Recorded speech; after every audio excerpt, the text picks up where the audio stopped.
It's Sunday. It's time for stories. It's time for me to tell you what happened last night on Dungeons and Dragons. First, some other things, because I like talking about myself. I'm not sure why. Nobody cares.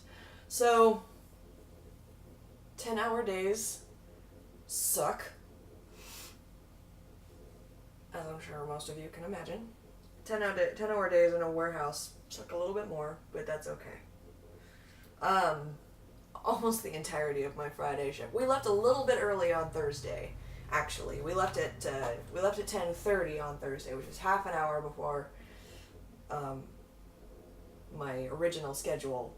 Right. So like we are the 2 to 11 shift, but we frequently, or we have since I started working there, which is, I'm told, unusual. We have been leaving at midnight or around that area since end of June, early July. So, yeah, we left at 10:30 on Thursday, so we were at like, or Wednesday, so we were at like 29.5 hours, and then, yeah, so Friday was mostly overtime. After the first hour and a half had passed, it was all overtime, and we left at midnight, so, you know, that's going to be a good paycheck. Yeah, I did the math. It's going to pay my rent. It's going to pay my rent and a little bit of my insurance, and then I don't really have very much coming out of it after that. I've got like Dropbox, Hulu, Spotify, and Amazon. I think that's it.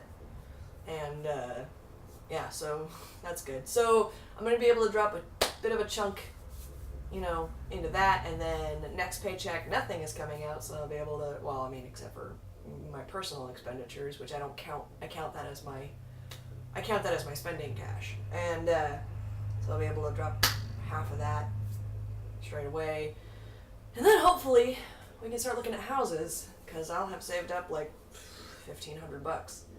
So, God, that is so nice though. Saving up $1,500 in like 2 months. Do you have any idea how long it took me to save up a little over twice that when I wanted to move back from Texas to Washington? It took me a year and a half of dropping $100 every paycheck and having to take a little bit out sometimes because life. $100 every paycheck, and I got paid weekly, and it took me a year and a half with balls. Anyway, so I'll have $1,500 saved up. We can start looking at houses that are nicer and have actually, 4 bedrooms, because I live with, 3 other people. So that's nice. And I'm told it will start slowing down after this. I don't know what that means. Really? My schedule probably won't be regular, but I will, eventually start streaming again more regularly, and probably I will, I will edit and, annotate some more Dragon Age videos. God, it really bugs me that not only did I fail to complete all of the choices possible for the Dragon Age Keep, it really bothers me that I missed the first opportunity to soften Liliana. At some point, I will do it. I've got 9 other playthroughs to go through, so whatever. We're good. Anyway, so, but and therefore, was there anything else I wanted to talk about? I don't think so. My head kind of hurts, so I'm waiting for the Excedrin to kick in, and I know that as soon as I get really into talking, that I will distract myself, self-hypnotism, but my head hurts, so I'm finding it really hard to, so last night, this is the reason I had to change the schedule from 10:30 to 11:30. Last night I didn't get to bed till after 3, because I laid down to sleep, and my brain was like, hey, so you remember that fic you wrote? The one that, was based off a dream you had after you were sick and couldn't sleep and watched a playthrough of Sister Location? I had a dream. I had a dream where I was Mike, basically. but it was basically it was me going through it, but instead of what happened, I was like, oh damn, somebody's been using these robots to kill people. They probably don't like that very much. I should rescue them. So I wrote that. It's amazing.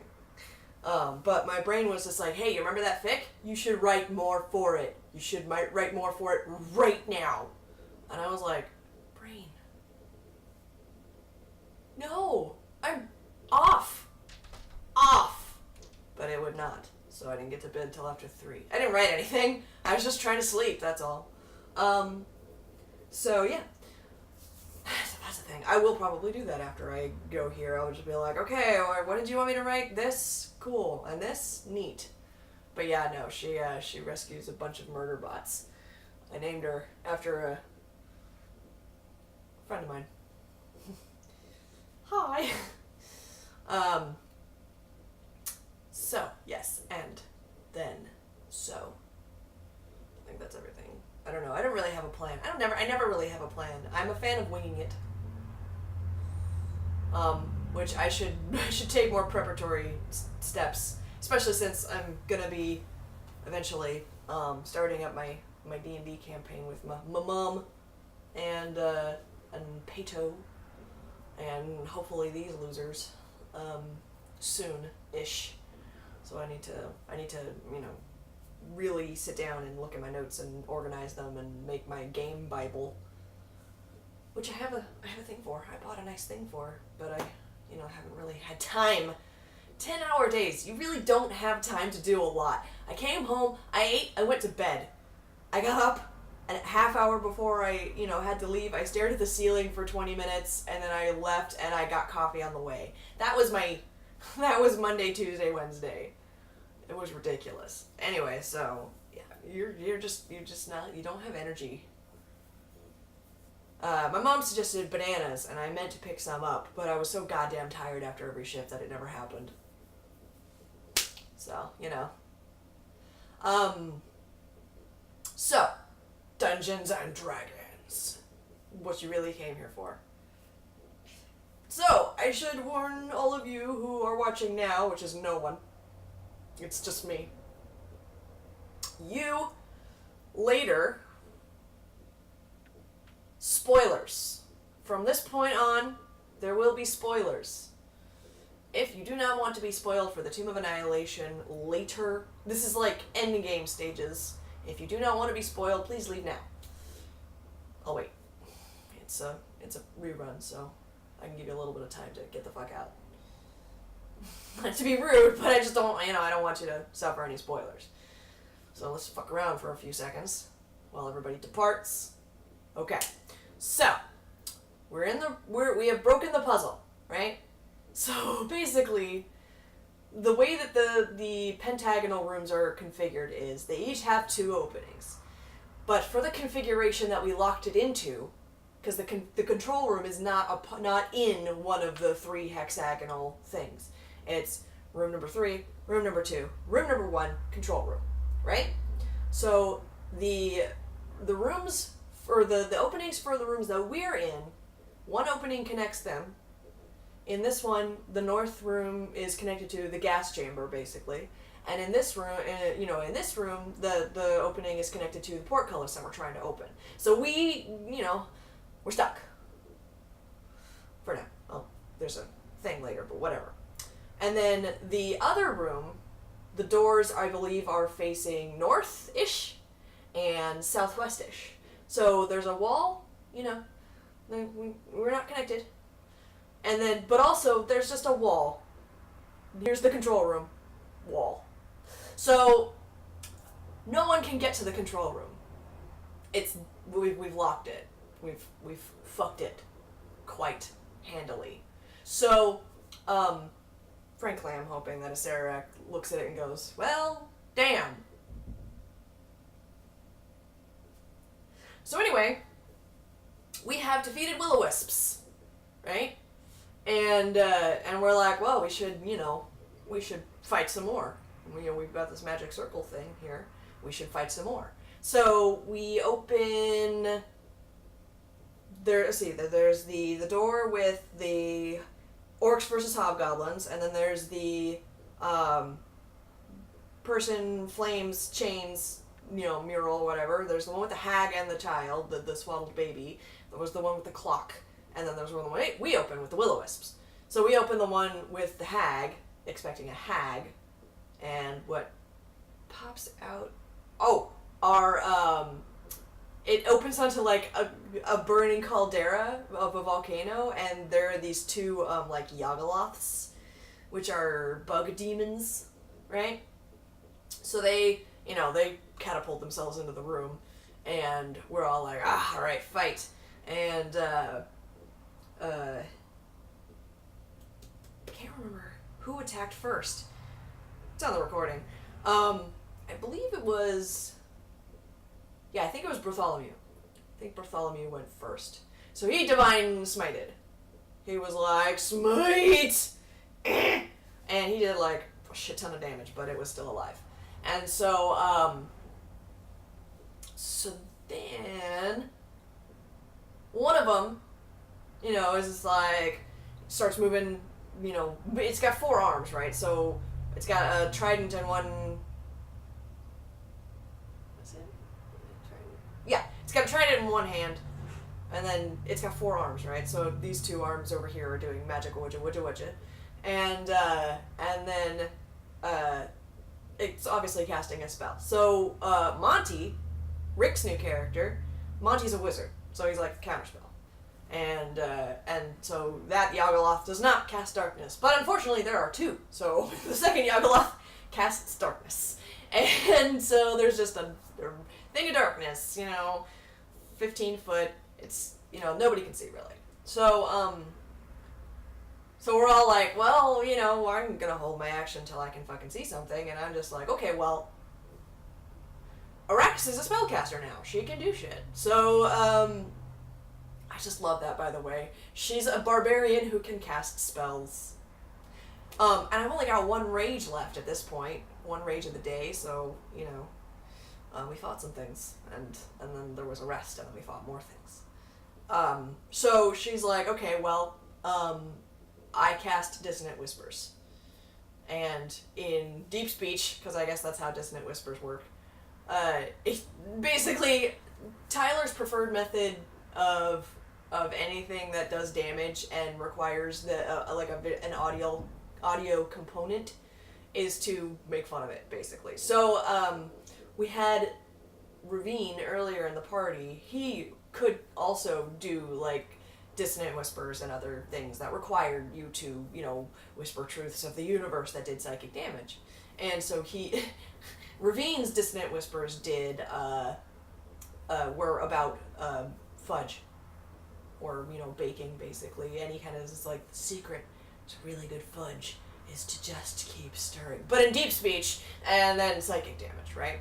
So, mine was, Arax is a sailor, so her, she basically, dissonantly whispering how to do the perfect sailor's knot in Deep Speech, which she doesn't know how to speak, so, whatever. But it's a spell, Spells overcome language barriers, I guess. So, I cast it at 2nd level, so I did my 4d6 damage, and I rolled pretty high. It was nice. And then, fight, and then Brothazar cast Sunlight, which dispelled the darkness. He tried to do like a, can I roll like an Arcana check to see if I know what level spell this is, so I know what level spell slot to dispense to, but he didn't roll high enough, so he was just like, well, highest little spell slot it is, and 5th level Sunlight, so, there's, the darkness dissipates. And lying on the floor is 1 dead Yagaloth that I killed. And so everybody who was holding their action gets their shot, and then it comes back round to my turn, and I rage because I think he did a bunch of damage. I can't remember who he hurt. Oh. Yeah, no, he did a fair amount of damage to Bartholomew, I think. And so Arrakis has become fond of the Flexor, So she's just like, well, fuck you too, and rages. Last rage of the day. And so she, walks up with Gertrude and hits it, and then hits it again. And so listen, Gertrude does 2d10 plus 4 plus my strength modifier. My strength modifier is currently 6. So she does 2d4 or 2d10 plus 10. And, and there's a spiked chain around it, so that's an extra d6 of damage. Okay? I love Gertrude. I love her a lot. And so, yeah. So, I splatted him. I killed them both. I killed one with words. And I killed the other with a bug swatter. So, yeah. Also, I forgot to mention this earlier, but I'm not wearing my headset. I know that it directs the sound more, but I kept hitting it with my hand. And so, also it's the cord here, and I don't want to, and it's the tower is a lot further away right now with this current setup, which I love. God, I love this setup. This setup is amazing. I wish this is how it had been the whole time. But anyway, so yeah, you're gonna hear everything. Like, the rushing noises, that's traffic. Like, my window's closed. My window is closed, but you're still gonna hear the traffic. You're gonna hear everything that they do. You're gonna hear music in the background. Hopefully, it doesn't get this audio. It doesn't get parts of my video muted. Hopefully. Who can say?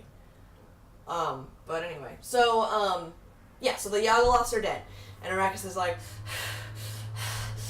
and we're like, okay, well, let's just open the next, because we don't want to waste this rage. And so they open the next one, which is all the orcs versus hobgoblins.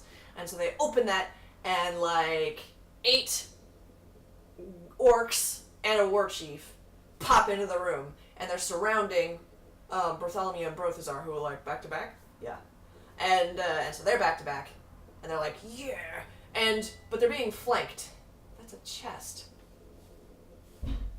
There's a chest on my thing. Oh yeah, no, my stream automatically drops chests. That, sure. I've never seen it before because I've been paying attention here.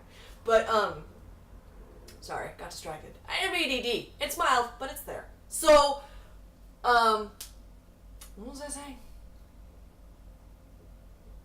Orcs! War Chief. Right. So, he says War Chief, and I'm like, dibs. And Catherine's like, excuse me? And I was like, dibs. I want dibs on the War Chief. And I just want to kill the big one. And Bro's just like, not if I kill him first. Bro's flaw is that he will not be outdone by Brothazar. Brothazar's flaw is that he will not be outdone by anyone. So, Brothazar and Bartholomew are in constant competition, but also Bartholomew is in constant competition with, like, fucking everyone. And so Arrakis is like, dibs. And he's just like, not if I fucking do it first. And so, fight. Monty gets off a lightning bolt that evaporates, like, 4 of them, which is cool. And then, Aaron, sorry, I forgot his name for a second. Aaron, monk punches one to death, which is nice. And then, and Bartholomew gets, a pretty good hit. He uses, I think, his last spell slots to do, Blinding Smite? Yes, Blinding Smite. And he does, like, a fuck ton of damage. And then, and the guy fails his constitution save, so he's blind now. And he's like, is that all you got? I can't see, is that all you got? And then it's my turn. And I walk, and I'm just like, douche. I'm swinging I've got this enormous spiked chain in my hands, which I've found wraps somewhere so that I'm not cutting my hands constantly. And, I'm swinging Gertrude, who is a 75-pound magical golden sarcophagus with the remains of a god inside and some magical object. Unknown, because we can't fucking open it, because we didn't do We didn't do the puzzle. We just stole the sarcophagus. The entire sarcophagus. We're like, we'll just open this somewhere else. We did not. We cannot. We have to solve the puzzle first. But fuck that puzzle. It killed Dash. So, yeah. Yeah. So, what was I saying? Oh yeah, so I walk up. Dish. Ah! And I swing it. I missed the first one, but whatever. On the back, I just carry the momentum around and smack him again, and do like 40 something, a ridiculous amount of damage, and he dies. He was at 1 hit point. And full orcs apparently do not have the relentless endurance thing that half orcs have, so that was nice. Oh yeah, Artist did a bunch of damage to him too. Yeah, so it was Bartholomew did a bunch of damage, and then Artist did a bunch of damage, and then I finished it off, and I was like, yeah! And then, so we're like, okay, cool. But now we want to take a long rest. Because the Cleric is out of spell slots, the Paladin is out of spell slots. I'm out of Bardic Inspirations. I've been out for a while. Because, listen, I'm College of Whispers. I use all of my Bardic Inspirations in combat to do 2d6 psychic damage, right? And I'm a little conflicted, because, if we're nowhere near it. But whatever, I'm thinking about it now, because that's what I do. When we reach level 10, what do? Do I level up in Bard, or do I level up in Barbarian? Because if I level up in Bard, I will do 3d6 with my psychic damage 3 times a day. But if I level up in Barbarian, I will get 4 rages a day. It's a difficult decision. And plus, a totem thing. I will get another totem. But I'm not sure that that's, story-wise, I'm not sure that it's appropriate. I haven't run into an animal in a while. The last groups of animals that would have been significant to Arrakis that she ran into were the parrots, right? But suddenly getting the parrots, totem thing this far into the tomb, it just doesn't make sense, from a story standpoint. And I am, in my heart, a bard. My charisma is much higher than Catherine says it is. I don't care what she says. Anyway, so, yeah, I don't know what to do about it. I might, God, it's such a tough decision. Well, I'll have to talk to Tyler about it, see what he thinks. But, anyway, so, back to the fight. So, we rest, which is kind of a thing, because, we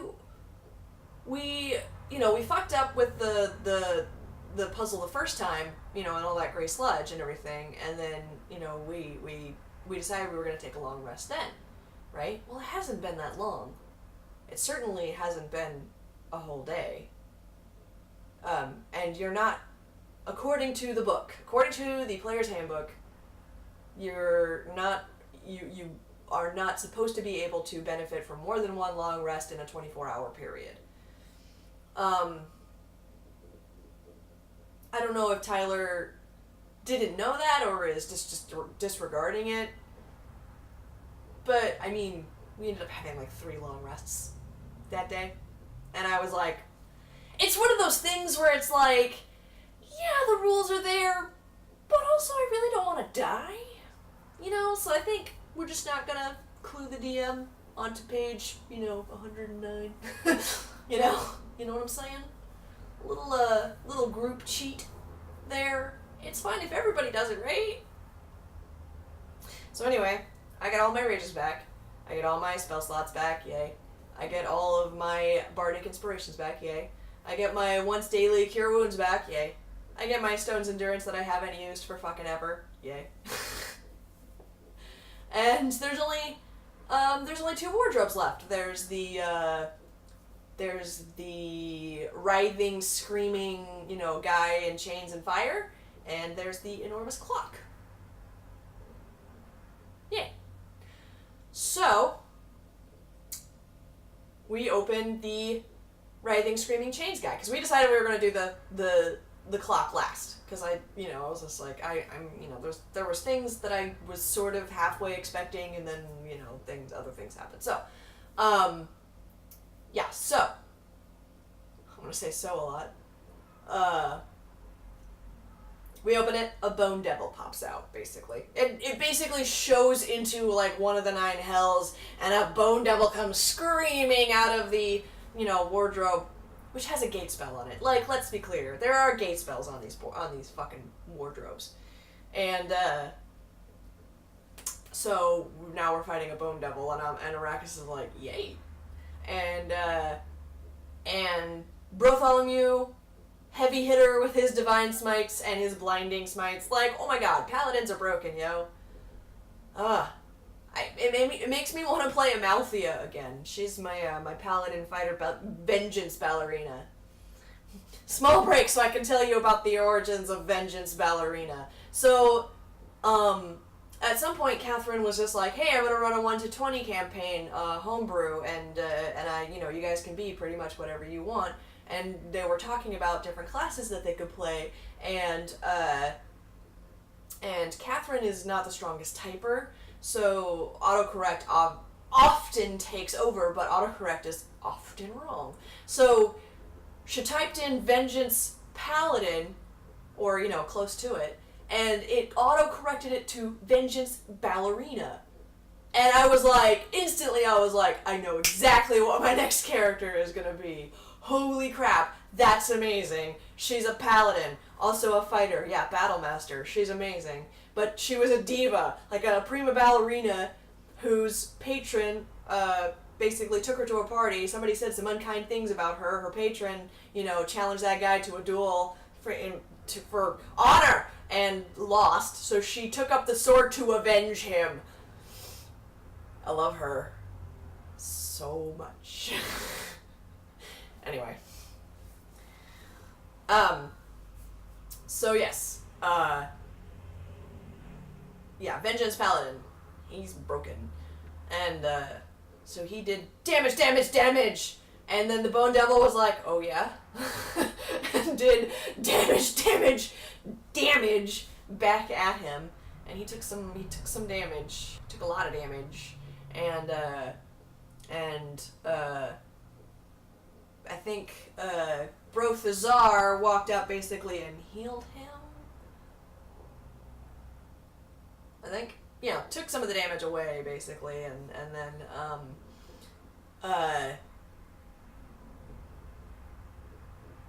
oh yeah, Aaron's up there and he's punching it, and everybody is just like, holy shit. And Magic Circle is cast again and everything, so they can't enter the circle or anything.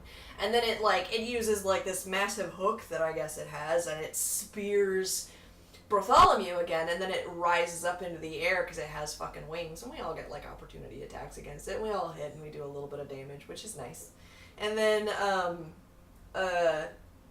who got the killing blow? I think it was Brothazar. Brothazar got the killing blow. I can't remember what he did. It wasn't Spiritual Weapon, because Spiritual Weapon is a shitty spell. It doesn't do that much damage until you use it at higher levels. And the thing with Spiritual Weapon is that it's not like many other incrementally increasing spells where it's if you use a 3rd level spell slot or higher to cast this spell, you get 1 extra die of damage per spell slot above the original. No, actually it's every 2 spell slots above the original. You can still use odd number spell slots to cast it, but they do nothing. You just refer to the even number below it for damage and shit. That's stupid. It's kind of a useless spell. I still used it a lot because Spiritual Weapon it's a bonus action. It's a bonus action, you can move it around, It's an extra attack, basically, for people who don't have extra attacks, like clerics, bards. Bards get magical secrets.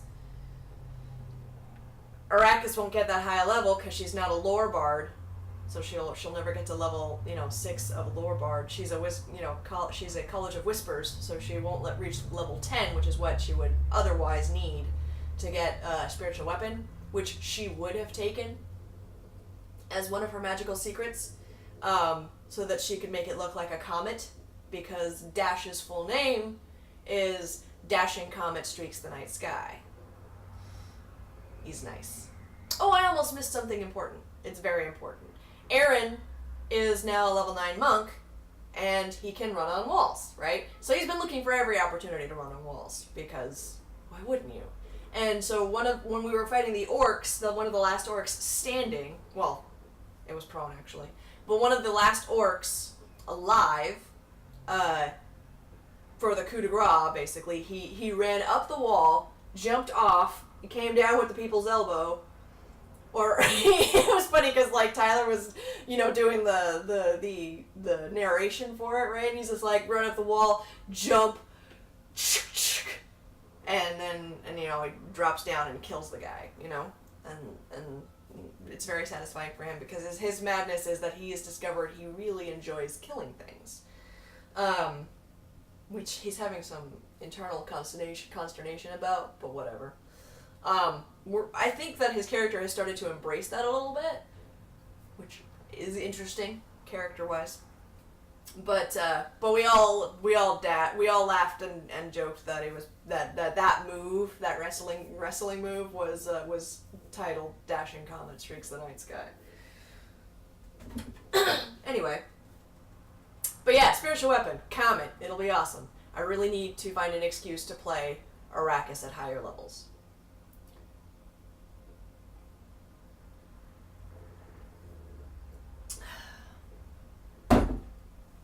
Maybe we'll run into the parrots again. Or, their cousins or something, and Arrakis can formally apologize. She really also I need to finish the Ode to Feathers, and then I will perform it. Ooh, I should not have made that promise. Okay, so, Bone Devil. Dead.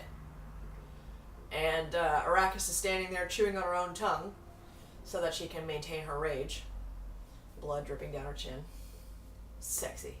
So, they finally, they open up the last one, which has a giant clock face on it. And it opens up into Mechanus. The plane of Mechanus, which is all about law and order.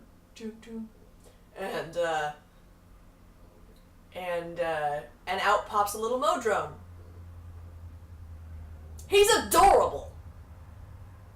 Fuck a Sararak! So, yeah.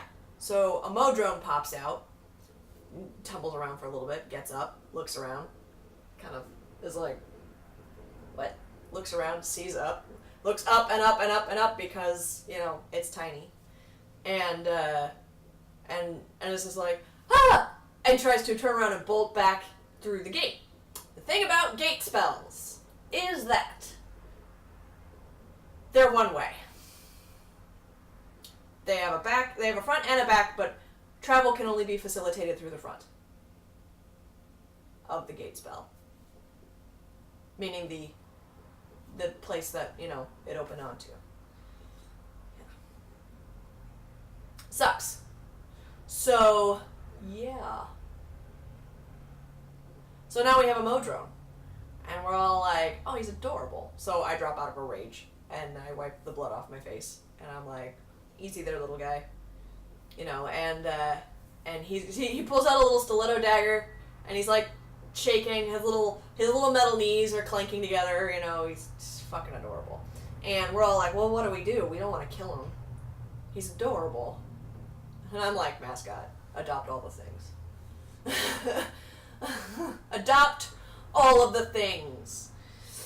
Arrakis is absolutely that person who, seeing a poisonous animal or just a dangerous... Arrakis would absolutely love to have a tiger as a pet. Big kitty. Right? So anyway, we're all discussing what we're gonna do, and Brothazar is like, oh, I've got the solution, since he can't go back through the portal, because he tried to go back through the portal and it just basically bounced him back. It was a shield. So,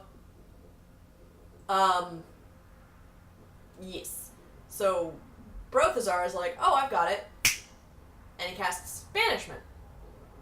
Now, the way that banishment originally works, for those of you who don't know, is that if the target of the banishment, which, by the way, he has to do something that is distasteful to the target. So I was just like, why don't you just find if they're lawful and they're about order, just find something that's whole and break it for no goddamn reason. Yeah. And I was like, I've got a candle. Here you go. And then he casts banishment, right? The thing about banishment is that normally, if the target is from another plane, is the native of another plane, it would zap them back to their plane. You concentrate for a whole minute, they're back on their plane for good. Concentrate. It is a concentration spell. It lasts a minute. You have to concentrate for the whole minute. Basically, if you take damage and you fail your concentration check, then it's back, right? But it's the Tomb of Annihilation, and it does not like teleportation spells. And its punishment for the use of any teleportation spell is that it sends you into a room full of carcasses and once an Otyugh. And on the wall is an enormous devil's face, and in the nostrils are two levers, a left lever, a right lever, and you have to pull one. One lever pops you back at the start of the tomb. The other lever, up to this point, and we've been in that room a lot, up to this point, has not yet been discovered what it does.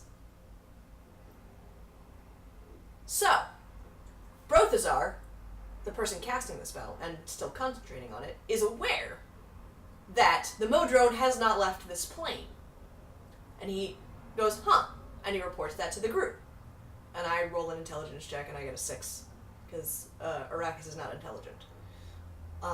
But Bartholomew, for whom this is a more recent experience, is like, oh, bro, I think I know where he went. There's this room. And then we all go, oh, God! And we're like, we gotta get out of here. But, as previously mentioned, the only exits available to us through doors are to the other room, up into a gas chamber, or through the portcullis that we're trying to get through. Right? And each time we've defeated or killed all of these monsters, a little blood droplet has lit up. And there are 5.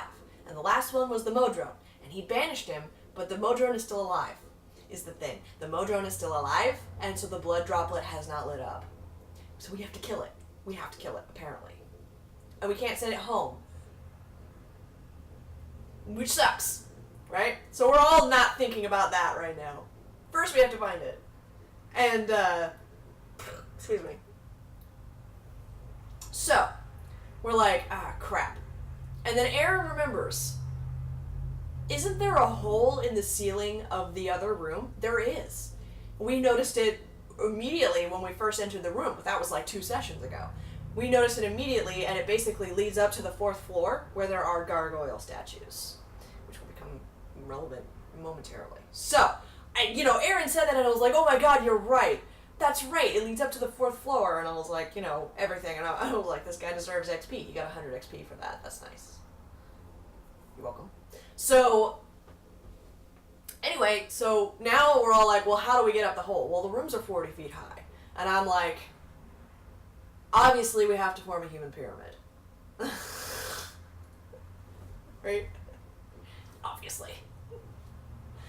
So, Aaron's just like, well, maybe if you climb on my shoulders and then Bro climbs on yours. And I was like, actually, I should probably be the base. I will be the base. You climb on my shoulders and Bartholomew can climb on. So, I make the stirrup. He gets up on my shoulders. I'm like, okay, cool. And then, I make a foothold for Bro. And he, climbs up. He gets up on my knee, basically. And then, I hand his hands up to, Aaron, who leans back a little bit and hoists him up. Hup! So now it's the 3 of us. We're Voltroning this bitch. And, Tyler's like, okay, I'm gonna need you all to make athletics checks. And I'm like, yay! Because my athletics is 13. Because I'm proficient. My stats right now are getting to be respectable. Because, listen, point buy is bullshit, especially if you're going to run through the Tomb of Annihilation. If you're going to run through the Tomb of Annihilation, the way that you should make your character is, you roll 5 dice, you take the 2 lowest, you re-roll them, you take the 3 highest of those numbers, and that's your stat, and you assign them accordingly, right? You just roll it. You roll it because there's an opportunity that you might get an 18 in something. Point buy is bullshit because the highest you can get in any stat is a 15. I know that that's, like, high. I know that's above average. But when you're running the Tomb of Annihilation, you need above that. Especially if you're a magic caster. I thank God for proficiency bonuses, because god damn it. My DC for spells now is 15. As a level 9 character. Yay! I had to recalculate because I was just like, oh, I didn't adjust any of that bullshit. 8 plus 4 is 12 plus 3 because I put 2 points into my charisma when I leveled up. Yay. Is 15. So plus 7 to my attack spells, which I don't have very many of, and then a DC of 15 for everything else. So yeah.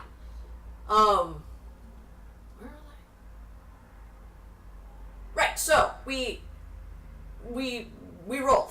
I got a 14. 14 and 13 is 27. Aaron got a 22, and Bartholomew got like a 19. So we all rolled. I rolled the best, as the base should, and everybody else rolled enough to stay upright. So we are the most impressive tower. We are collectively 24 feet tall. So a little over half of what we need to get to the hole. The hole is here, and we're here. And Bartholomew's like, we need more. Meanwhile, Monty has levitate. So he just levitates a grappling hook up to the top of the hole. Which I guess is fine. I guess. So yeah, so we all get out, and then we book it up to the first floor, and meanwhile, the Modrone is in the room.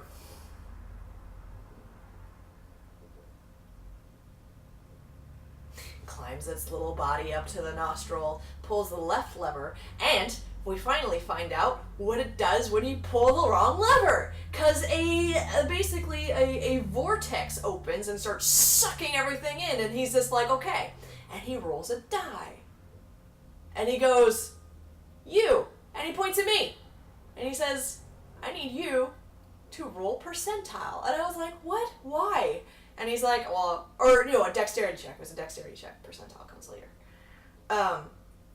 Yeah, I need you to roll a dexterity check for this Modrone. And I was like, what? Why? And he's like, I rolled the dice and it said you. And I was like, oh no! So I rolled the die. I got a 15? 16? I got a 15. Between 15 and 17. It was a decent roll. I like how everyone's just like, anything under a 15 is crap! Generally, you add modifiers to, whatever you roll, but everybody's always afraid whenever they roll under a 15. Like, even on Critical Role, which I love, anytime they roll under a 15, they're like, eh. And it's often not bad. Like, listen, the scale for rolls is, if it's easy, the DC is 5. Everyone's gonna roll, unless you roll like a critical fail, you're gonna succeed, basically. And then, well, depends. It depends on the thing. Arrakis had minuses. Her proficiency bonus makes it so that she has some pluses. And if it's of medium difficulty, the DC is 10. If it's a little bit harder, the DC is 15. If it's hard, the DC is 20. If it's almost impossible, the DC is 25. So, people are freaking out, but it really only is, the DC is really only 15 or higher if it's, moderately hard to do. So whatever. That's beside the point.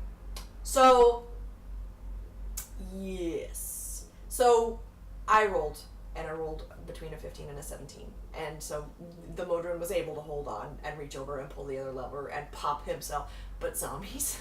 What about zombies? Random? Excuse you, modifier, no randomness here. I have ADD, don't distract me. So, fuck! The Modron is able to hang on, you know, not be sucked into the vortex. I would hate to have found out what. Just unbeknownst to us in the room, the last blood drop lights up and the portcullis goes.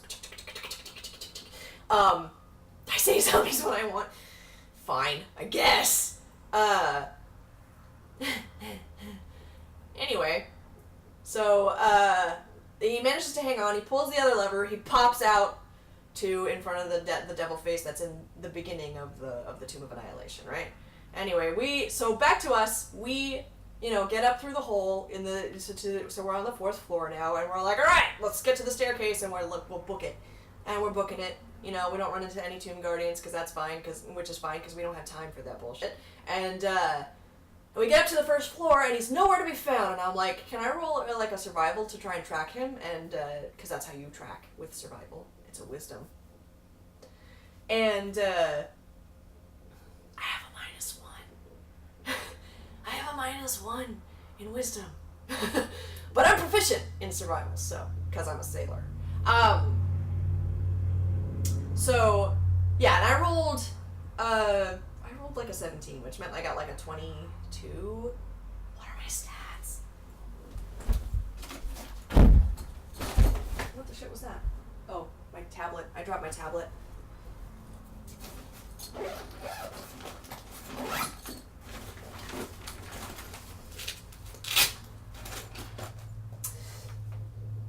Oh, excuse me. I have a +3.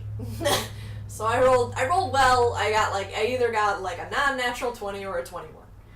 So, I just remember getting above a 20 or 20-ish, whatever, it doesn't matter. So, you know, he's just like, okay, so you remember the floor here is like, it's like moss and you know, leaves and shit. So you do see some really small, you know, footprints leading to the left. And I was like, okay. So what happens is Arrakis looks around, kneels down, sees the tracks, puts her fingers in them, smells them, puts them on her mouth but does not lick them. She just wants to look cool. Okay? God, I love her so much. And so she's like, he went this way. His tracks are fresh. Like, and so she leads them around, and we're back in Obolaka's tomb, which had a ring of protection, which Arrakis has. But she's not possessed by Obolaka. She's possessed by Kubazan. She was like, Obolaka tried to possess her, and she was like, no. And it would have been bad, okay? I don't know what happened was. I don't know what kind of superpower you get from Obolaka, but Obolaka is super timid. It's a bad trait for a barbarian to have. So, yeah. So we get into the room and we're looking around and there's a door open that wasn't open before. The Modron found a secret passage. That's cool. So we go down the secret passage and everything, and he's by like an underground river, and you know, we're like, you know, and he's looking at the edge of it and we're like, hey, and he looks up and everyone's just like, all right, now calm down, and he's just like, and he's like, you know, takes a step back towards the river and his foot kind of slips, and Tyler rolled a dexterity check for him and he failed, so he fell into the river. And Bro's like, no, and jumped into the river after him. Bro was wearing plate mail. But whatever, it doesn't matter. So now the river's running fast, and Monty's just like, wall of force. And so like a wall of nothing appears in front of the Modron, and the Modron slaps into it, and it's like, that sounds adorable. It makes little like squeaky kind of nonsense beepy noises, and I'm just like, Arrakis is definitely baby crazy at this point. I mean, like, her and Artis had sex like a lot, and there was no such thing as condoms in Middle Earth. So pretty sure she's pregnant. So anyway, yeah, so the Modrone slaps into it, and then Bro slaps into the Modrone. And Arrakis is like, oh god, I've got rope. Hello, new person! Just so you know, there will be Tomb of Annihilation spoilers, so if you're not into it, you should, bug out. They're apparently cool with it. So, anyway, so then Arrakis is like, I got you guys! And she has a rope, so she throws the rope. And right about that time, Monty casts Tenser's floating disc right next to Bro and the Modrone, which we have named Moby, inadvisedly. So, the rope just kind of goes, and is just hanging in midair. and I'm like, huh! It's never done that before, because Tenser's floating disc is not visible, apparently. Or at least Monty's is not. And so Bro grabs the Modrone and the rope and pulls himself onto Tenser's floating disc after Monty's like, well, get on it! Get on up. Get up. Anyway. So then he floats Tenser's floating disc back. And, the running joke has been that, anytime Monty does something and it's not immediately apparent that Monty has done it, the Bros think that it was Bahamut reaching down his divine influence. And, yeah, and so they were like, man, Bahamut! And I was like, what, really? And they're like, yeah, Bahamut, man! And so I rolled an intelligence check for Arrakis, and she got a 6. And so with the Jack of all trades feature, the plus 4 rounded down to +2, which makes it a +1 in any of her intelligence or wisdom non-proficient stats. That's a 7. So she believes that Brohamut works in practical ways, and she's like, huh. Now she's already a little more than on board with Flexomancy because she's swole. But, it's possible that at the end of this, they will have a Brohamut convert. I feel bad for Artis, because he'll have to put up with Arrakis' fumbling attempts to become part of Bro culture. Because we have no idea how Bro and Brothazar are going to get home. The working theory is that they're just stuck here. Buzz off, fly. There's flies, because the stuff isn't finished. So, anyway. So we got Moby back, and Moby, gets back up onto the thing and starts shaking himself off, and then he opens a couple ports and some water gushes out and everything, and then he closes his ports and he hugs Bro around the knees, and Bro's is like, it's cool, little bro, and pats him, and Arrakis is like, I got a towel here somewhere, surely, and starts drying him off with a blanket or whatever, because adopt all the things, and so Aaron is sitting there like, do not stop, please stop bonding with it, do not bond with it more than you already have, this is gonna end badly. And so we all travel back to the room, and we're trying to figure out how to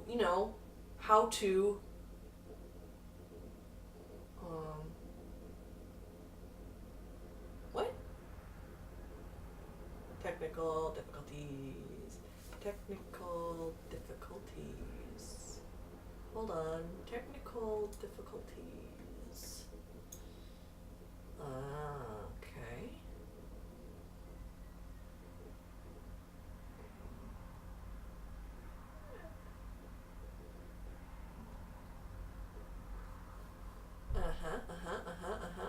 I don't know if you guys can still hear me. My OBS froze up.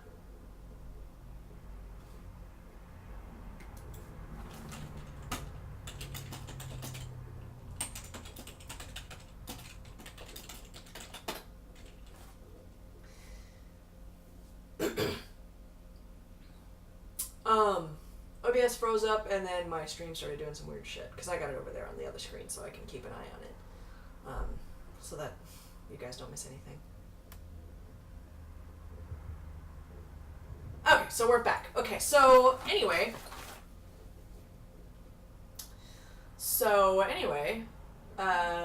We go back to the room. And we're trying to figure out how we're going to solve this puzzle without killing Moby. Spoiler alert. We're not. But anyway, we try, right? So a thought occurs to me, and I look at Gate in the player's handbook. And it says,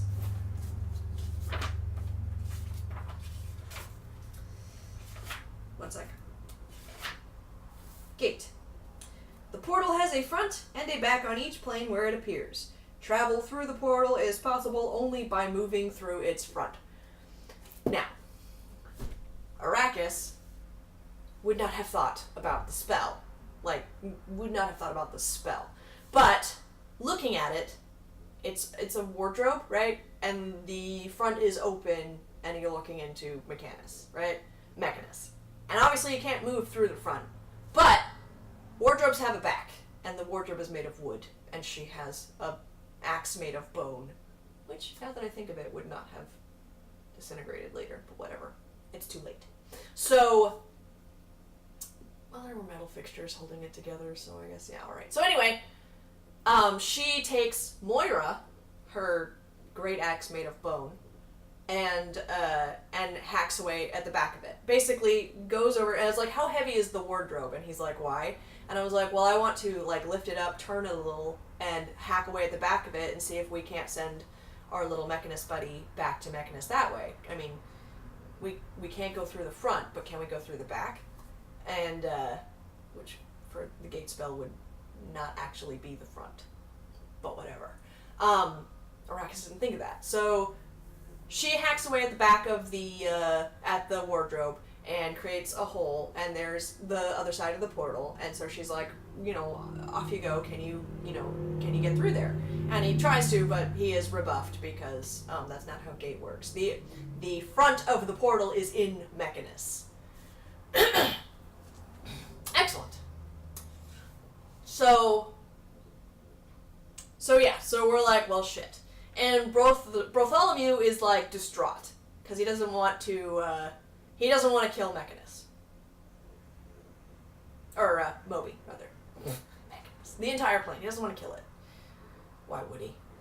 I just remembered there's something that came up during the earlier fights that I was not telling you guys about, but Tyler had mentioned off the cuff that there was a small gathering of fungal creatures who have been watching us this entire time, right?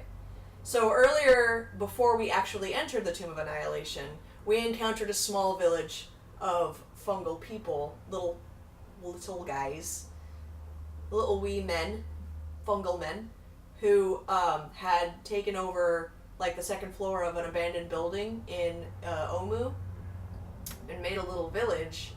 And the group had encountered them earlier, but the only individuals that they had visual contact with at that point were Dash, who's dead, and Cicada, who's dead, right? But apparently, a small group of them had followed the party, right? And they have recently formed an attachment to a new and golden god, Bartholomew.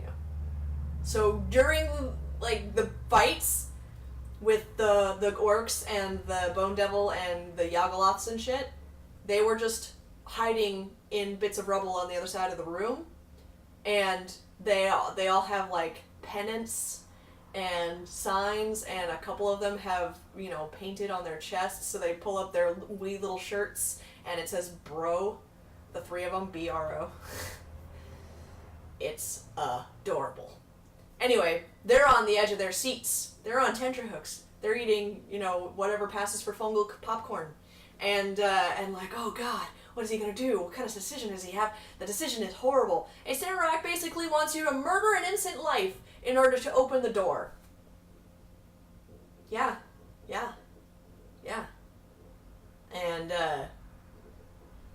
And Bartholomew is just like, I don't want to face, is basically trying not to face that fact, right? And eventually it's just like, hey man, we have to get through this door. And he's like, yeah, I know. And he's just like, also, you're a vengeance paladin. And it's like, you know, one of the tenets of being a vengeance paladin is by whatever means necessary, right? And that means sometimes doing awful things in the name of the greater good. And he's like, yeah, but I can exhaust other options first. And I'm like, I really don't think that's how it works, because, like, time is passing and horrible things are happening. And you're also, you know, one of your other tenets is, if my foes wreak ruin upon the world, it's because I failed to stop them. Which means, fight them, do whatever is necessary, do it as fast as possible, because, you know, the longer they're out there, the more ruin they're wreaking, you know? And, so Arrakis, as attached as she is to Moby, because, like, she's got a soft heart. I will destroy you. Come near me again, motherfucker. As attached as she is to Moby, I rolled a wisdom check, basically. And I got pretty high. So she's just like, you know, and the thing is that Bro is inhabited by a god whose whole thing is indecision. He literally has to roll to make a decision if two obvious choices are presented to him, which they now are. Kill Moby, find another way around. He can't make that decision. He can't. So, Arrakis, after, like, a bunch of debate, there's shit. 1 second.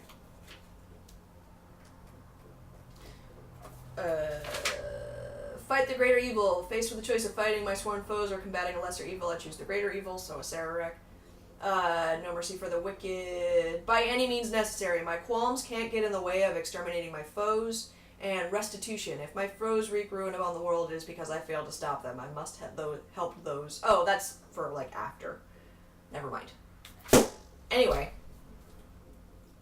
So. I misunderstood it in the moment. That's how I interpreted it. So that's what happened. So, yeah, Arrakis rolled pretty high on her wisdom. And so she understands that even though Moby is fucking adorable, he has to die so that they can stop a Sararek. Because a Sararek is a pan-dimensional dick.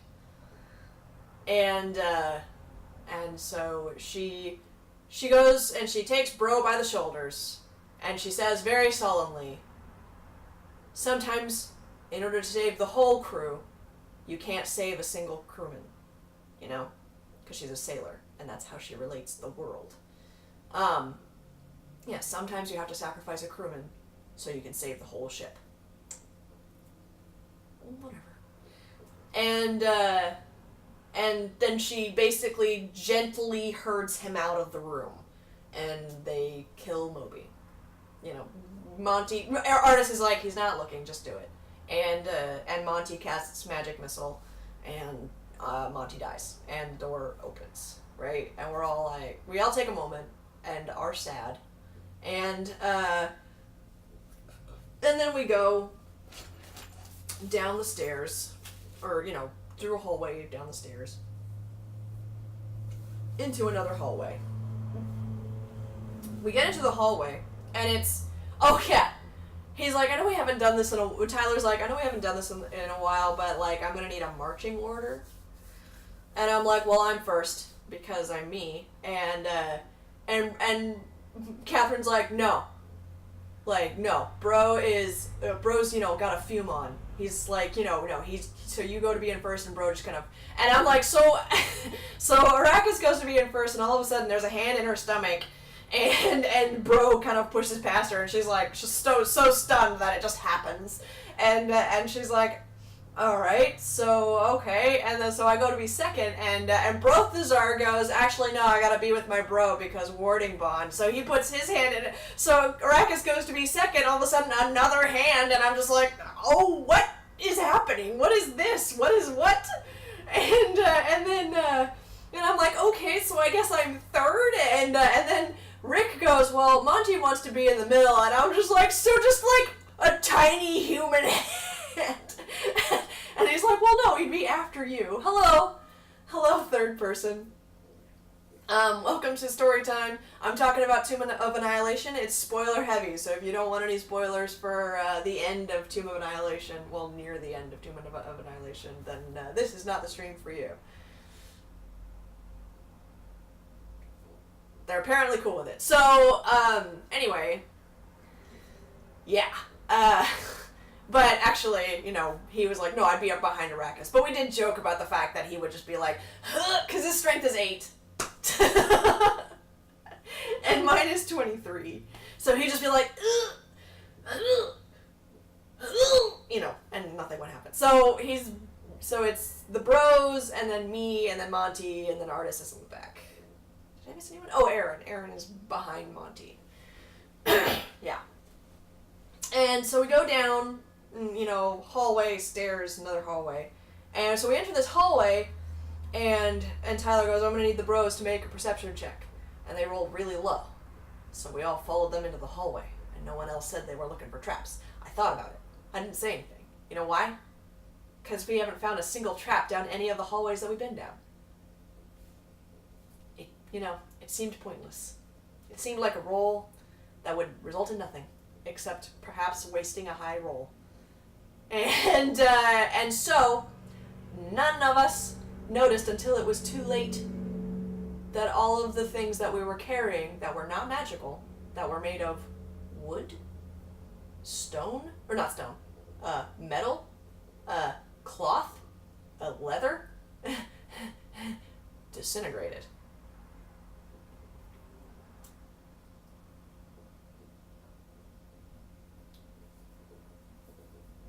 So, Gertrude is fine. The spiked chain is gone. Oh, I can't wield her like a frickin'... No. That's okay.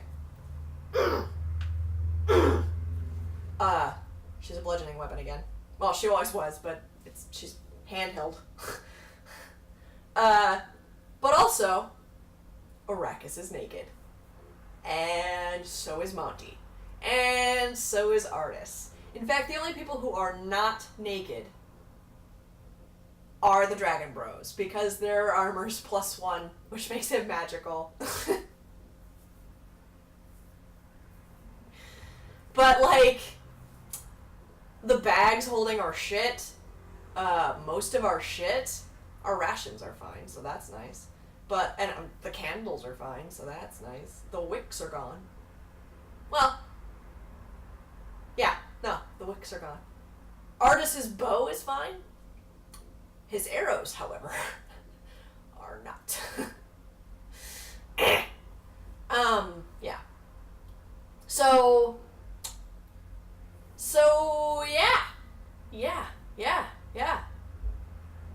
yeah. Monty spends like a good 10 minutes trying to find something to cover his junk with. No. But, and we're looking around, and there's like, at the end of the hall is like a bull's head with an ivory ring in his mouth. And I'm like, it just disintegrates things? And so Bro takes his robe of scintillating colors and uses it to make like a hobo sack, basically. And we put all of our non-destructed goods in the hobo sack. So basically I gather Dash's remains again, and I put it in the little, the robe hobo sack, the robo sack. That's a different thing. So, let's see, what all do I have left out of everything? I had rope. I don't have rope anymore. I had ball bearings. Nope. I had a knapsack. Nope. Had all of Dash's things. Whatever Dash's things, whatever I have of Dash's things that were not leather, cloth, or metal are still around. So I still have all her poisons. And we determined that even though paper is made of wood, all the papers are fine. Because it's processed, I guess. Yeah, whatever.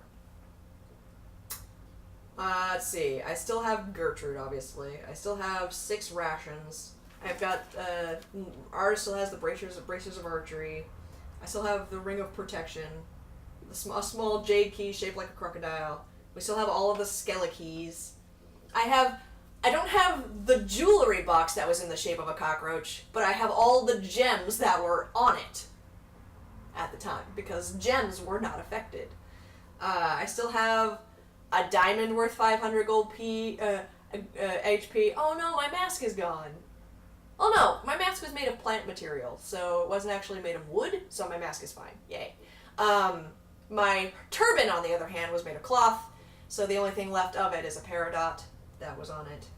You know, stuff. Like, I have a scarf. Oh, so Aaron was like, can we say that my name tag was magical? Because in the Christmas session that Tyler ran, we got transported to another dimension. We basically got transported into Tyrannol, which was the homebrew campaign setting that that Tyler made, and it's a whole homebrew system.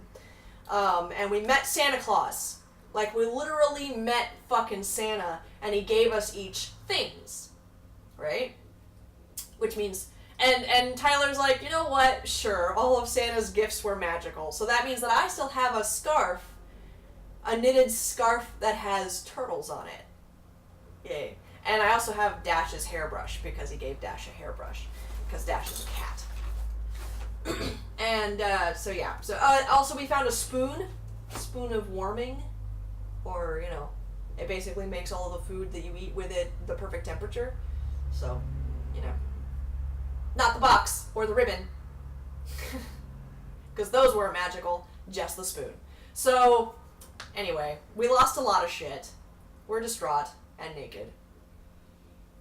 And Monty is using Mage Hand to be the weirdest fig leaf ever. And so I'm like, oh my god, maybe we can use this. Maybe we can go break all of Acererak's shit. So I run over and I grab the ring, and it pulls away easily from the bull's mouth and disintegrates in my hand.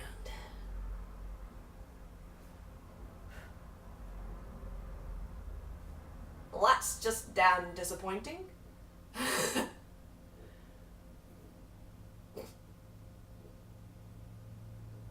So, yeah, no, not for spooning people.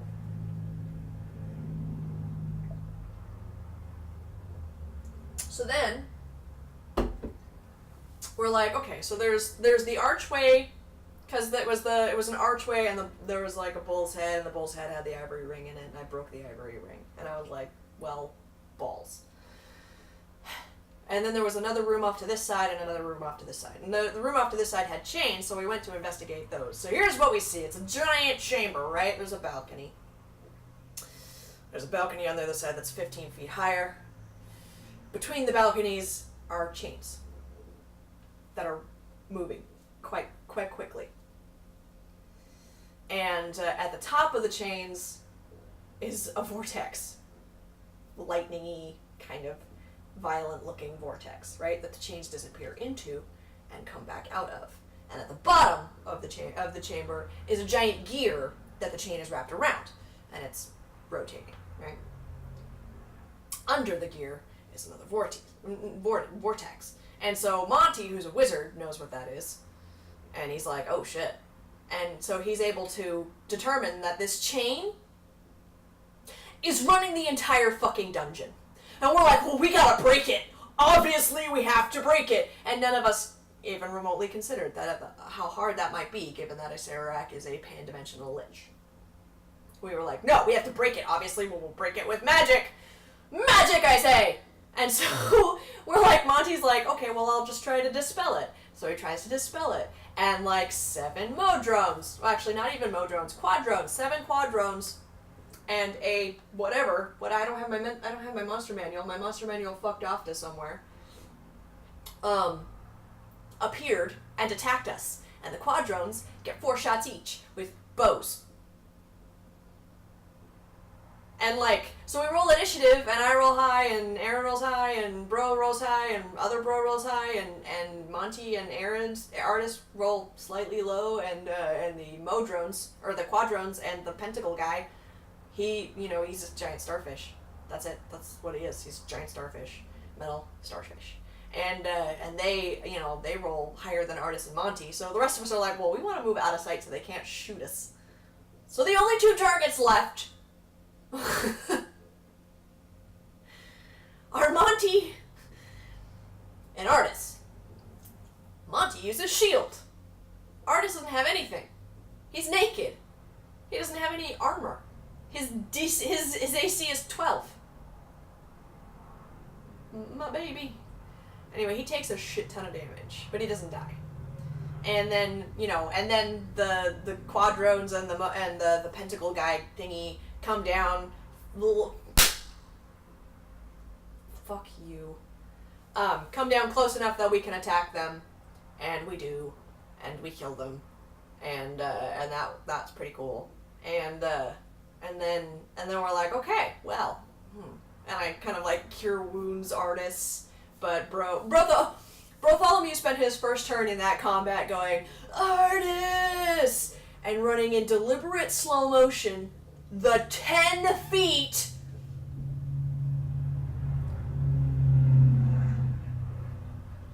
And Artis is like, you know, he's got arrows sticking out of him, and he's like, you know, lay on hands. Artis is very confused much of the time now because of Bartholomew. There's a chest on the screen. It's over my face. That's weird. Okay, sorry. Caught my attention. ADD. It's there. So, anyway. So cure wounds. Artis is a little bit better. And, my charisma modifier is 3 now. Yay. I'm unreasonably excited about that. It was 2 before. 3 is so much better. God, yes. Anyway, so, but and therefore, so we're like, well, maybe we get across to the other balcony and figure out what that's about. And Bartholomew wants to ride the chains. Here's what he wants to do. The chain nearest us is going up into the Vortice, which is like 200 feet above us. And the chain opposite us, on the facing the other side of facing the other balcony, next to the other balcony, is going down.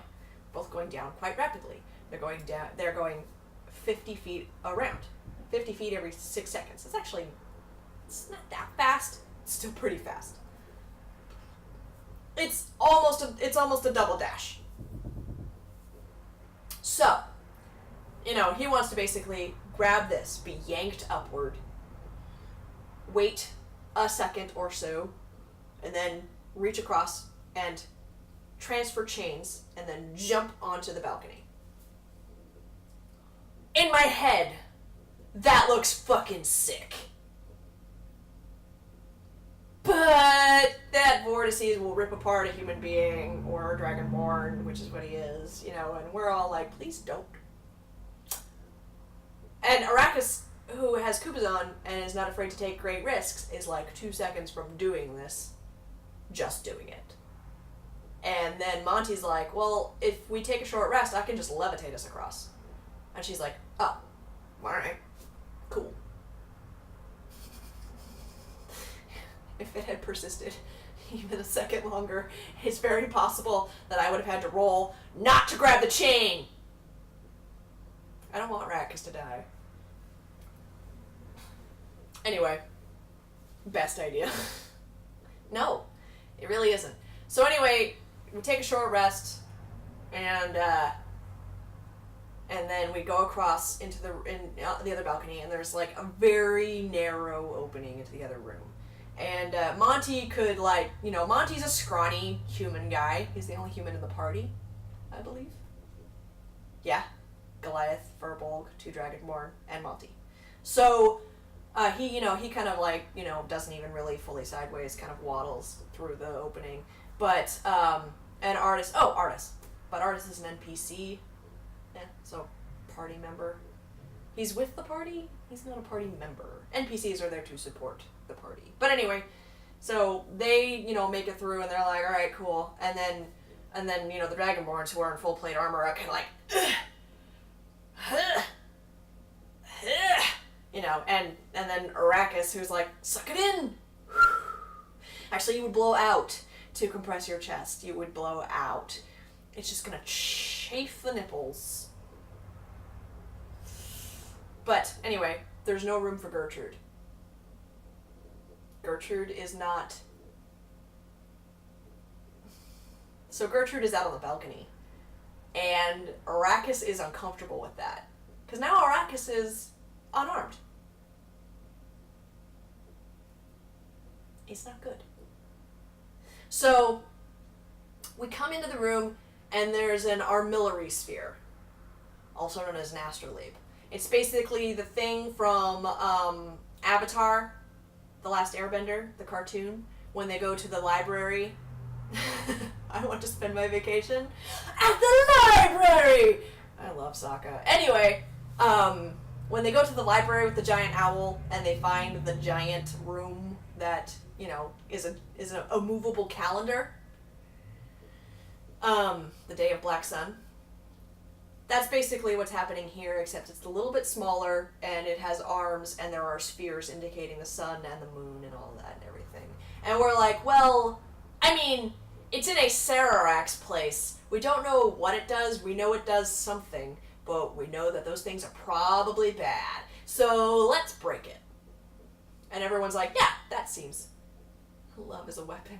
Aw, that's adorable. I love you, crush. Didn't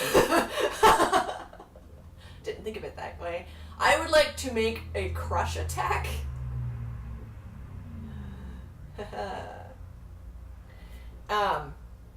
Anyway, so, yeah. What was he saying? Break it!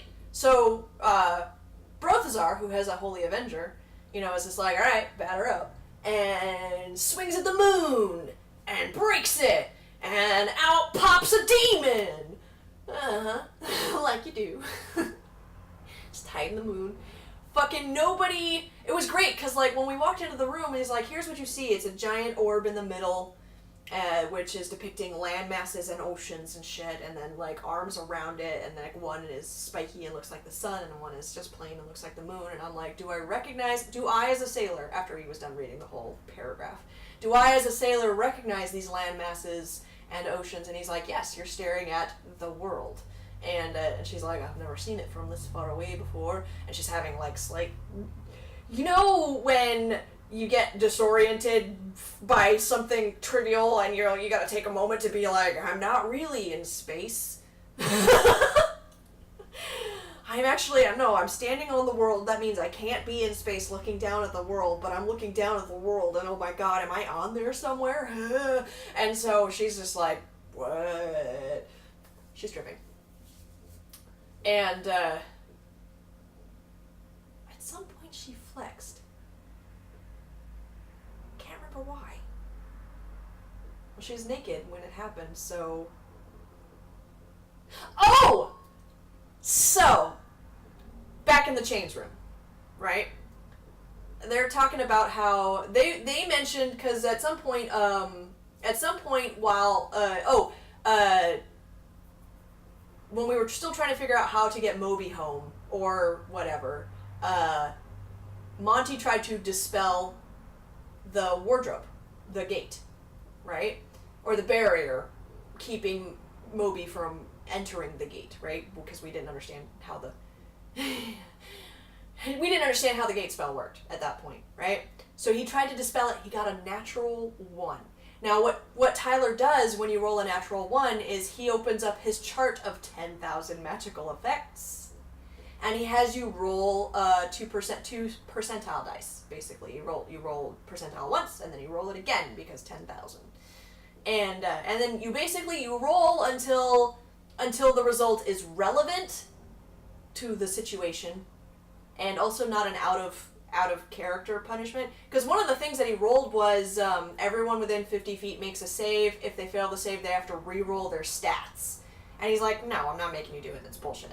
So what happened was a portal opened up underneath Monty, and he made his save to get to the edge, you know, so he rolled a dexterity check and he got to the edge and he pulled himself out and everything. We don't know where the portal goes. We have no idea. He put web over it. But, so So they were talking about,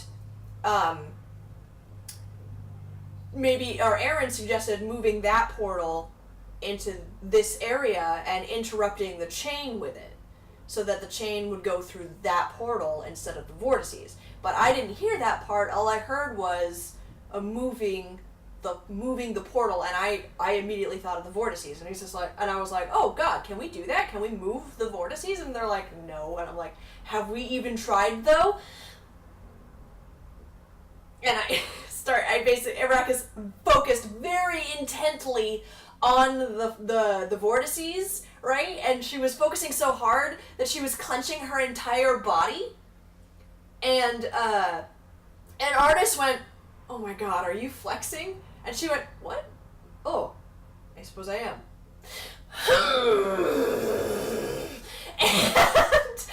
and Brothazar went, bruh, she's flexing. And Bartholomew and Brothazar both immediately flanked Arrakis and went with her, right? And so it was the three of them flexing.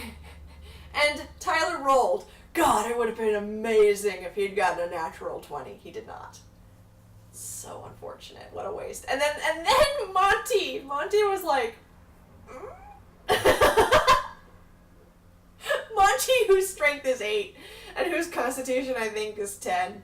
Oh no, his constitution is 8 as well. He took a negative to his constitution. The kid's only got like 24 hit points. And he took the average instead of rolling.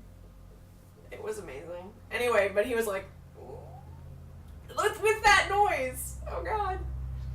Anyway, back to the statue, or the armillary sphere, right? So she's freaking out. You know, she's in a daze, like, oh God, am I, what?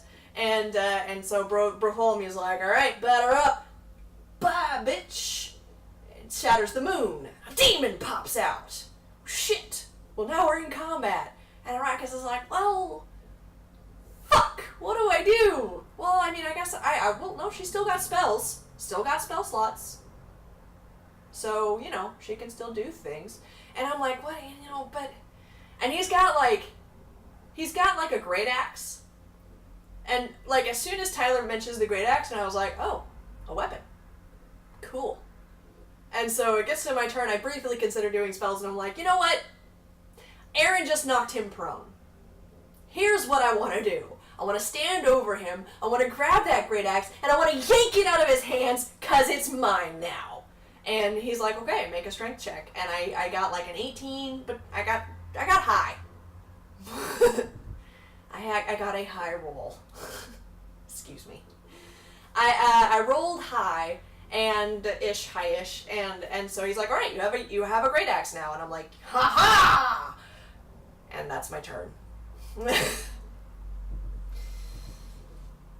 Bonus action healing word? No? Oh, bonus action, I think I raged. Yeah, no, I got angry because I don't have a weapon. I got angry because I don't have a weapon. Gertrude's outside. I'm fucking useless. All I got is fists. Gah! Rage, and then I go and I get advantage on strength checks, which was great because the first roll was a 1.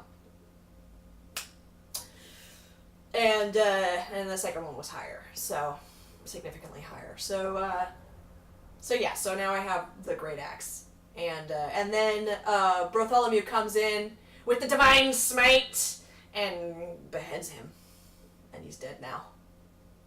And I have an axe, and so I take a moment to study this axe, which looks demonic as fuck, and I'm like, aye, right. I think I'll name you Letitia. And in your mind now. So I've got Gertrude and Letitia. They're gonna be best friends. So, hello person! Hello! We are talking about Tomb of Annihilation. They are later and there are massive spoilers. So, if you're not into it, this ain't the stream for you. If you want to be spoiler free for Tomb of Annihilation, then unfortunately, though I need viewers, I must guide you to elsewhere. That didn't make sense, but whatever. they're apparently cool with it. So anyway, I have the axe now, and it was funny because, like, he was like, Tyler was telling us that, by the way, that particular demon had an ability where basically if it had rolled a natural 20 on any of its attacks, it would have, with the great axe, it would have beheaded us instantly. And I was just like, is that a great axe feature? And they're like, and he was like, no, that's just a feature of the demon. And I was like, oh, motherfucker. Alright, well, I mean, still. Hello, people. Hello. Welcome to Storytime. It is spoiler heavy. I am talking about Tomb of Annihilation. It's towards the end of the module. So if you don't want spoilers, though I need viewers, I must instruct you to seek entertainment elsewhere.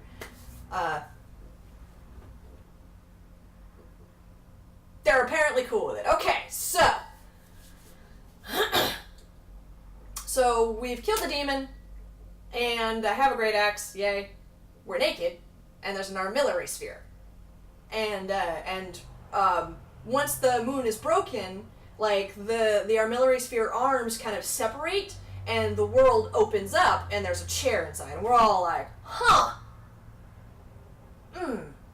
you know, And I'm like, well, I won't fit, so obviously I'm not gonna sit in the chair.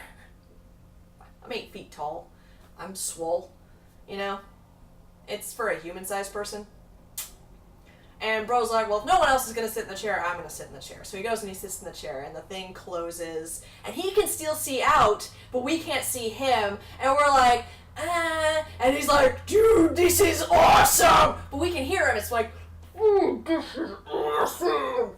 And so we're like, oh, he's fine. Okay, cool. And I'm like, all right, well, now what? And he's just like, well, you know, and they're like, well, and Arrakis is like, all right, you've sat in it, you've satisfied your curiosity, now let's get out of here. We're breaking it, you know. And he's just like, you know what, fuck you, I'm gonna pull some levers. And so he pulls some levers, and the arms move when he pulls the levers, right? So you push this one forward a little bit, and the moon moves as much as you pull it. So he's just like, awesome! That's like a freaking forklift. And he's like, I'm gonna make a solar eclipse! And he did, and Tyler's like, now there's one more celestial body out there. And he's just like, well, I'm gonna form that one into the eclipse too. The planets have aligned. And he's just like, okay. And he's like, I'm gonna need you to roll percentile, and I will need the two of you at the end of the table, that's me and Aaron, to witness that percentile roll. Hello, new person. We are talking about Tomb of Annihilation, and it's spoiler heavy, so if you don't want spoilers for the endish of the module, then, though I need viewers, I must direct you to seek entertainment elsewhere. They're apparently cool with it. So, there's a delay, I don't know.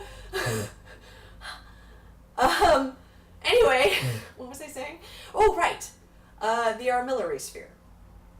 So, he rolls, he gets a 68. Yeah. And there's like,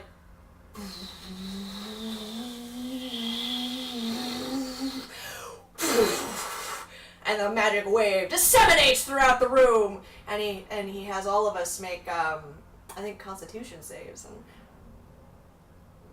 oh no! Oh no! Can you still hear me? Refresh! I will wait approximately 20 seconds.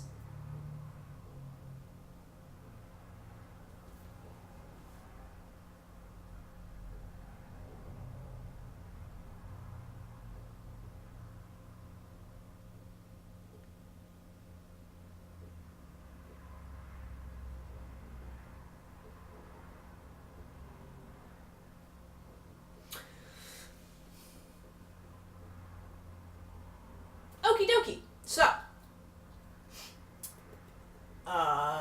yes, magic wave disseminates throughout the room. It hits all of us, and we wait on the edge of our seat to see what fucking fate has befallen us.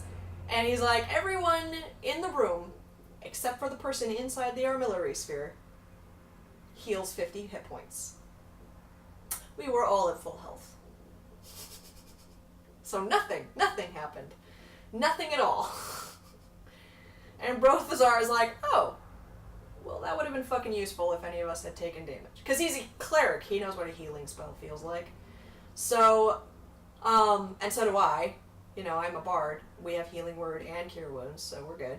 And we're like, oh, well, alright. And then the sphere opens, smoke billows forth, Brothazar, you know, and Brothazar exit, and though he did not feel the effects and therefore does not know what happened, he does this, like, dramatic exit, and he goes, Brohommet has blessed thee.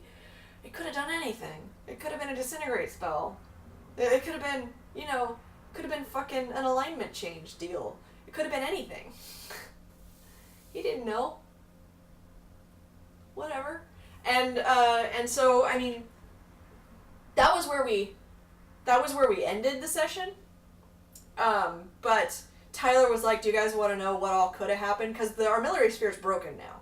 It does one thing and then it breaks. Right?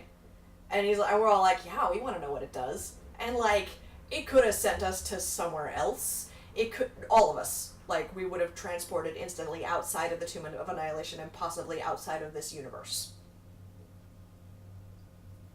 It's up to the DM, actually, where we go. But there were a list of suggestions, and one of them was, like, Victorian England on Earth. The place with the, like, very little magic on Desert Sun, you know, in the middle of a desert. The sun. You know, just a handful of suggestions. And one of them was like a cloud kill spell triggers inside the armillary sphere, so it would have only hurt Bartholomew. The sun splits open and 50,000 gold coins spill out. If you rolled a double lot, if you rolled 100 on the percentile dice, you would have been granted the ability to use the wish spell once.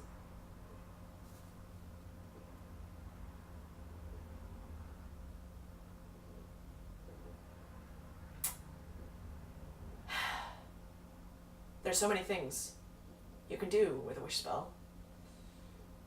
Yeah. But, yeah, so that's where we ended the session. And it was a good session. It was a lot of XP. We got like 3,000 XP for that session. We fought a lot of shit, and we solved some puzzles, and we encountered some dangers, and we did some roleplay.